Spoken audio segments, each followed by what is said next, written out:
लक्ष्मण जी कहाँ चुप रह सकते हैं? तो जब कहा कि ये बड़े वाला दूल्हा बड़ा आकड़बाज है, अपने आप ही को देखता, हमको नहीं देखता, तो लक्ष्मण जी ने कहा तो बुरा क्या कर रहे हैं? अगर अपने आप को भगवान देख रहे हैं तो बुरा क्या कर रहे हैं? हमारे भगवान हैं ही इतने सुंदर। तुम्हारा मिथिला हमारे भगवान को देख करके पागल हो गया। तो इतने सुंदर हैं तो अपने आप ही को देखेंगे ना, उनके बराबर का है कोई मिथिला में? तो मिथिलानी सखियों ने कहा वाह वाह, अपने आप ही अपनी बड़ाई किए जा रहे हो, ये सुंदर है, इनको तुम सुंदर कहते हो?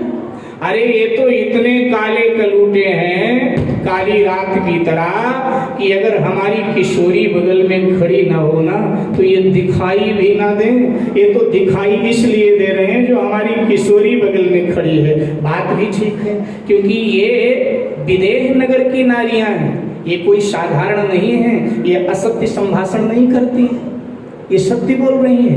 भगवान जब भी दिखाई देता है तो भक्ति के प्रकाश में ही दिखाई देता है। अगर भक्ति ना हो तो सचमुच में भगवान दिखाई ना दे। इसलिए वेदांत की भाषा बोल रही है, हमारी किशोरी ना हो तो तुम्हारे राम जी दिखाई ना दे। हमारी किशोरी जी सुंदर है। अरे तुमने सुना नहीं हमारे मिथिला में चर्चा है?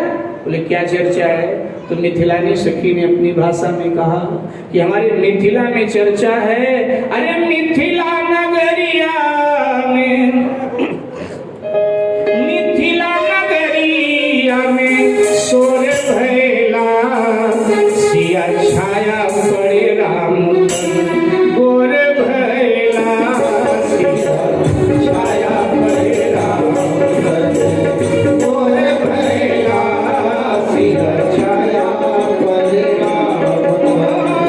मिथिला नगरिया में, मिथिला नगरिया में सोर भैला, सिया छाया पड़े राम गोर भैला, सिया छाया पड़े राम गोर भैला, सिया छाया पड़े राम।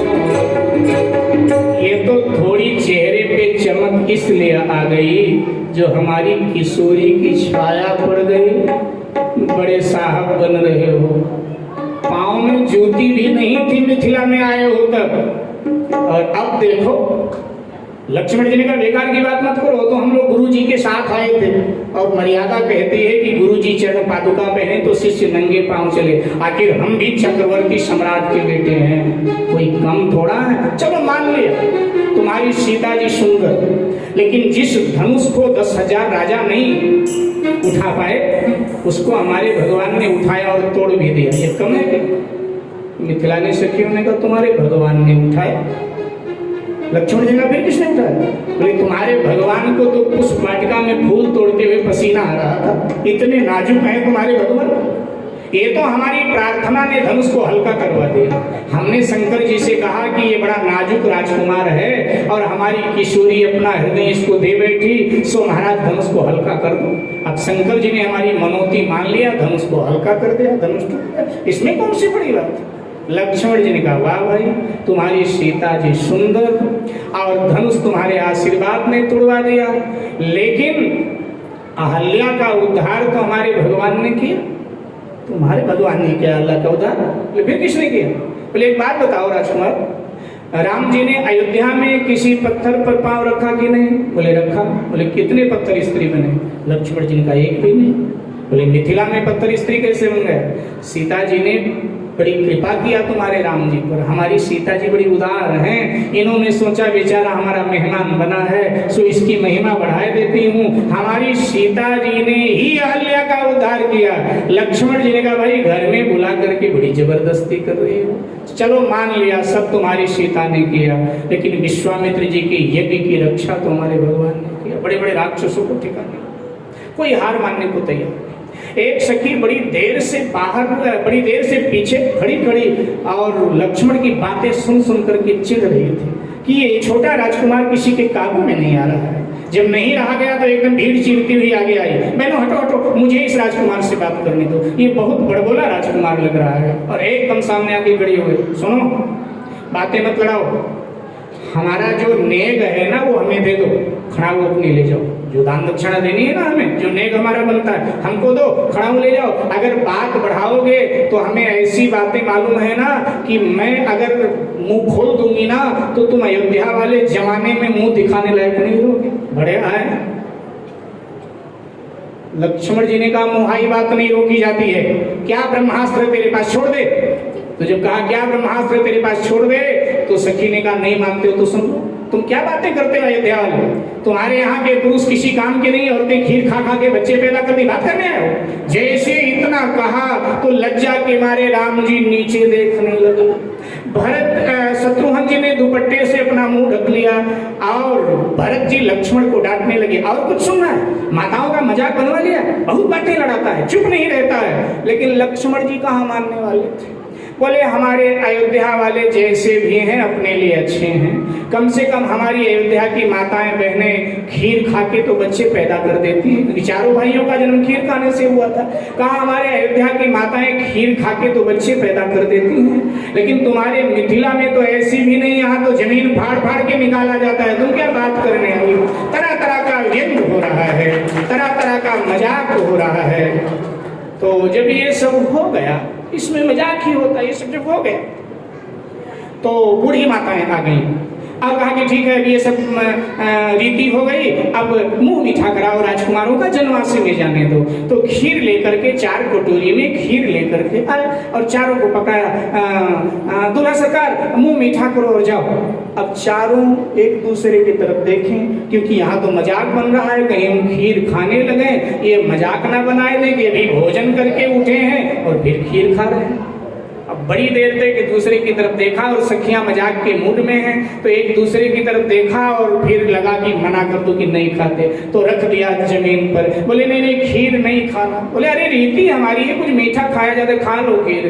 तो कहा नहीं नहीं खीर नहीं खाना। तो एक सखी ने तपाक से बोला अरे बहनों, ये अयोध्या वाले खीर खाने से बहुत डरते हैं, इनको खीर ना खिलाओ, इनको मीठे में कुछ और खिलाए दो। तो दूसरी वाले ने पूछा क्यों डरते हैं? अरे जो अयोध्या में खीर खाने से बच्चे पैदा हो जाते हैं, तो इसीलिए बेचारे डर रहे हैं कि खीर खाए बच्चे पैदा हो जाए कहीं इनके। तो एक बूढ़ी ने कहा चुप, अरे माताओं के बच्चे होते हैं, तो ये तो पुरुष हैं, पुरुष के थोड़ा बच्चे होंगे। तो एक ने कहा नहीं नहीं, अयोध्या का कोई ठिकाना नहीं है। अरे बहनों, तुमने इतिहास अयोध्या का सूर्यवंशियों का नहीं पढ़ा है। अयोध्या में तो पुरुषों के भी बच्चे पैदा होते हैं, अयोध्या में तो पुरुषों के भी बच्चे पैदा होते। अब ये मजाक हो गया, लेकिन मैंने बताया कि असत्य बोलती नहीं है। ध्यान देना, जिन्होंने पुराणों का अध्ययन किया, श्रीमद् भागवत के 9वें स्कंद में कथा आती है, वाल्मीकि के रामायण के उत्तरकांड में भी ये कथा आती है, और श्रीमद् भागवत तो सब जगह सुलभ है, आप देख सकते हैं। 9वें स्कंद में जहाँ सूर्यवंश का वर्णन है, कथा आती है। युवनाश नाम के एक राजा हुए। अब लंबा समय बीत गया, कोई पुत्र आदि हो नहीं रहा था, तो उन्होंने पुत्र कामेष्ठी यज्ञ का आयोजन किया। पुत्र कामेष्ठी यज्ञ चल रहा था, गर्मी के दिन थे। नियम ये था कि रात्रि में यज्ञ की रक्षा के लिए राजा साहब ही यज्ञशाला में सोएंगे। तो यज्ञशाला में राजा साहब ही यज्ञ कुंड के पास रात्रि में सोते थे रक्षा के लिए। अब सेवक लोग जल पात्र लाते थे और राजा के सिराहने जल पात्र रख देते थे। राजा को रात में प्यास आदि लगे तो सिराहने से जल पात्र लेकर पानी पीने और फिर यज्ञशाला में सो जाए। गर्मी के दिन आज थोड़ा विलंब ज्यादा हो गया सेवकों को काम में, तो सेवक जल्दी जल्दी आए। राजा साहब सो गए थे युवनाश महाराज, तो जल पात्र रखते थे सिराहने, लेकिन आज जल्दबाजी में जल पात्र पांव की तरफ रख करके सेवक चले गए। युवनाश को रात में प्यास लगी, नींद भी गहरी थी, प्यास लगी तो पीछे हाथ मारा तो मंत्रपूत जल का जो कलश था, जिसको मंत्रपूत मंत्र से ब्राह्मण लोग अभिमंत्रित कर रहे थे कि यज्ञ की पूर्णाहुति पर यही जल महारानी जी को पिलाया जाएगा और इसी जल के फलस्वरूप महारानी जी पुत्र को जन्म देंगे। अब वो मंत्रपूत जल का कलश रखा था, तो साहब युवनाश महाराज ने वो मंत्रपूत जल उठा करके गट गट गट करके पी लिया, सो गए। सुबह वही गए, स्नान आदि करके यज्ञशाला में आए, ब्राह्मण लोग भी आ गए, और जब पूजन प्रारंभ हुआ तो देखा कलश अपने स्थान पर नहीं। अरे मंत्रपूत कलश कहाँ गया? देखा तो अलग पड़ा है। बोले ये क्या हुआ, जल कहाँ गया? जब पता लगा गया, राजा साहब ने कहा ओहो तो मैं ही पी गया। बोले पी गए तो फिर तो काम और श्रीमद् भागवत में वर्णित है 9 स्कंद में, वाल्मीकि रामायण के उत्तरकांड में। और महाराज ने गर्भावस्था का अनुभव कर लिया, समय पूरा। अब बालक हो तो कैसे हो, तो वशिष्ठ जी महाराज ने शल्य क्रिया किया, ऑपरेशन जिसको अंग्रेजी में बोलते हैं। शल्य क्रिया पौराणिक काल में भी हमारे यहाँ होती थी। पुराणों को मैं कहा करता हूँ, अध्ययन करोगे तो आप गौरव का अनुभव करेंगे। जिन नक्षत्रों पर विज्ञान दावा करता है हम वहां गए, पुराणों को पढ़ोगे तो पाओगे आपके पूर्वज पहले से वहां पहुंचे हुए हैं। हर नक्षत्र की दूरी पृथ्वी से पुराणों में बताई गई। हर पुराण में, कोई भी पुराण उठा लो मेरी तरफ से, शिव पुराण उठाओ, भागवत उठाओ, जो भी उठाओ, सभी पुराणों में वर्णित है। हर ग्रहों तक हमारे पूर्वज गए हैं। तो मेरे भाई बहन, फिर शल्य क्रिया करके एक बालक उत्पन्न हुआ। उस बालक का नाम रखा गया मानधाता, और मानधाता बहुत बड़े सम्राट हुए।